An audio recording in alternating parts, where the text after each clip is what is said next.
After the entire film photography industry cratered, it's been on an impressive comeback over the past few decades. But that doesn't mean that things are all sunshine and daffodils in the world of analog.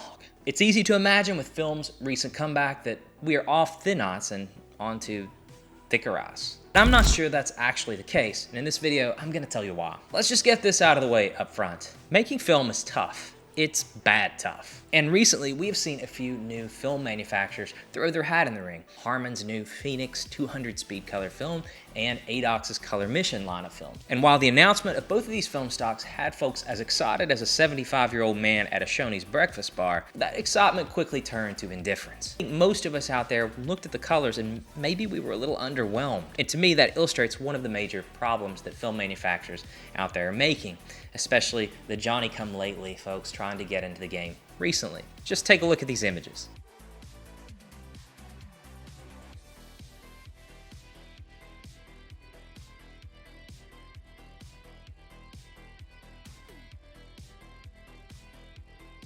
What do all of these images have in common? Well, I think it's safe to say that you wouldn't exactly call them color accurate. They're like the Doritos Locos version of film photography. Not a sponsor, but amazing. Like our former president, the colors are just a little orange. So what do these examples from these recent film manufacturers illustrate? Well, much like pimping, making film ain't easy. Getting accurate colors in film photography is a long, arduous process and is ultimately the culmination of hundreds of years of research. And let's be perfectly clear, all of us out there are really excited to have new folks in the game trying their hand at making color film, but I think the optimism that maybe we once had that we were going to have another film manufacturer in addition to Kodak and Fuji, maybe we need to pump the brakes on that optimism. These are cool, novelty film stocks, but these film stocks just aren't going to replace Portra or Pro 400H anytime soon, I'm sorry to say. And it really just goes to show how fragile things really are. And it just goes to show that we are a long way from having another option for professional color film, and until then it looks like we're stuck with the Oompa Loompa Special. And I think this is a good reminder of the fragility of film photography to begin with. So much of the color film photography industry depends on Kodak. We've seen lots of issues with Fuji, them discontinuing film stocks left and right, stuff going out of stock, all these different problems. Their film lines aren't what they used to be. You see a lot of these film stocks that we've grown to know and love over recent years. They're often marketed under cute names, but most of the time what they're doing is repackaging Kodak movie film. And there again, we are getting film stocks that we like. We're getting color accurate film, but there's one real source, and it's Kodak. All this goes to show just how dependent we really are on Kodak. And were something to go wrong with Kodak, it were to change hands, Kodak is to just decide that this isn't a profitable endeavor anymore for them, color film photography dies for all intents and purposes. So that's a bummer. So that's the first reason I'm worried about film photography, and that is that we were really down to just Kodak for professional, color accurate, color negative film. We touched on this just a little bit, but this section in my script says Fuji has quit. And that's another major problem that film photography is facing. Historically, we had these two giants, and there were lots of other folks that made color film as well, but there were just the two giants. You had Kodak and you had Fuji.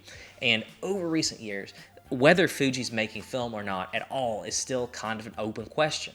There are all these rumors that are constantly floating around that Fuji isn't making color film anymore, and that there's just this freezer somewhere, this mystical freezer. Fuji has these big bulk master rolls of film that they made back when their lines were running at full chap, and they're just cutting film off the roll as they need it. I've spent dozens of hours at this point researching on the internet trying to find if there's any accuracy to this rumor. I do know that Fuji has discontinued film stocks left and right when it seems like an absurd proposition. Folks loved Pro 400A. It was one of the most popular films on the market. Tons of folks loved it. Wedding photographers, portrait photographers specifically loved the look of the film. And Fuji still discontinued it. So Fuji not really being in the game anymore is a big loss. And that's to say nothing of their halted development of any research and development related to color. At least with Kodak, you have a few recent options, a few recent additions.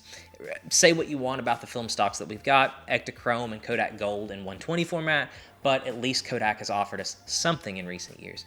With Fujifilm, it's Instax camera after Instax camera. We've got nothing related to serious film photography from them in a long time, except their reformulated version of Acros, which wasn't so much of a reformulation as it was just offloading it to Ilford. Now, Ilford makes Acros for Fuji in the UK. So Fuji has quit as it relates to professional color film, and that really, really sucks. And another reason I'm worried about film photography comes from a recent interview from 2023 with Kodak's CEO, Jim Continenza.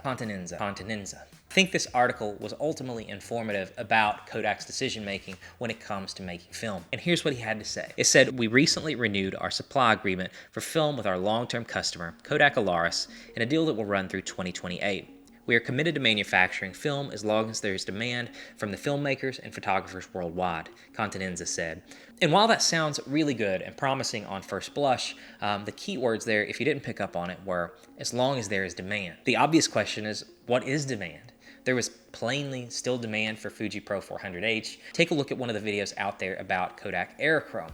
There are tons of folks out there clamoring for the return of Kodak Aerochrome, yet we see nothing indicating that it's ever going to make a comeback. So it's not just as simple as thinking, oh, well, there are people out there who want this, we're just going to continue to get it forever and ever, amen. The sad reality is that film photography isn't any longer very financially consequential, and you see that with the haphazard price increases that film photographers have had to endure for the past few years. Taking a look at Fuji's decision making, for example, excluding Instax film photography, professional film was just inconsequential to their business. For Fuji anyway, film photography was basically a rounding error. And looking back at Kodak, Kodak is a publicly traded company with a duty to its shareholders to maximize profits. If it's ever in Kodak's interest to take their business in a different direction, they're going to have to do that. And you saw over the past few years, Kodak making the move into pharmaceuticals, perhaps indicating where the future of their company may lie. Making film is a complicated, time-intensive, difficult process. The technology and logistics required to get a roll of film off the assembly line and into a store is almost unfathomable. There are a number of steps that involve complex chemistry and complex formulations that can't be easily replicated. And there are tons of great videos on YouTube with folks giving you a tour and walking you through Kodak's process of creating film. And all that's to say that a well-meaning, well-funded company can't just waltz in and start making great color film. It's not that easy. Until we get back to having multiple manufacturers of making accurate, sustainable, color-negative film, the future of film photography will not be secure. We've seen promising early steps in that direction, but we're nowhere near the finish line. And that's why I'm worried about the future of film photography.